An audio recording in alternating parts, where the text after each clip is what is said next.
नमस्कार, आपण पाहत आहात नॅशनल क्राईम वॉच न्यूज। पुढील घटना अहिल्यानगर जिल्ह्यातील जेऊर परिसरात रविवारी 7 जून 2026 भरदिवसा एका तरुणावर कोयत्याने जीवघेणा हल्ला झाल्याची धक्कादायक घटना घडली। या घटनेमुळे परिसरात भीतीचे वातावरण निर्माण झाले असून नागरिकांमध्ये संताप व्यक्त केला जात आहे। मिळालेल्या माहितीनुसार दीपक शिंदे हा तरुण जेऊर परिसरात उभा असताना काही हल्लेखोरांनी अचानक त्याच्यावर कोयत्याने हल्ला चढवला। या हल्ल्यात दीपक गंभीर जखमी झाला। स्थानिक नागरिकांनी तत्काळ त्याला उपचारासाठी रुग्णालयात दाखल केले असून त्याच्यावर उपचार सुरू आहेत। प्राथमिक माहितीनुसार जुन्या वैमनस्यातून हा हल्ला झाल्याचा संशय व्यक्त करण्यात येत आहे। हल्ल्यावेळी परिसरात मोठी गर्दी जमली होती।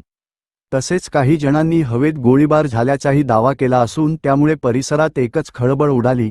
घटनेची माहिती मिळताच पोलिसांनी तातडीने घटनास्थळी धाव घेतली। पोलिसांकडून परिसरातील सीसीटीव्ही फुटेज तपासले जात असून आरोपींचा शोध सुरू करण्यात आला आहे। या प्रकरणी संबंधित पोलीस ठाण्यात गुन्हा दाखल करण्याची प्रक्रिया सुरू असल्याची माहिती मिळत आहे। भरदिवसा घडलेल्या या घटनेमुळे जेऊर परिसरातील कायदा व सुव्यवस्थेचा प्रश्न पुन्हा ऐरणीवर आला आहे। आरोपींवर कठोर कारवाई करण्यात यावी अशी मागणी स्थानिक नागरिकांकडून करण्यात येत आहे। रिपोर्टर अमोल कदम।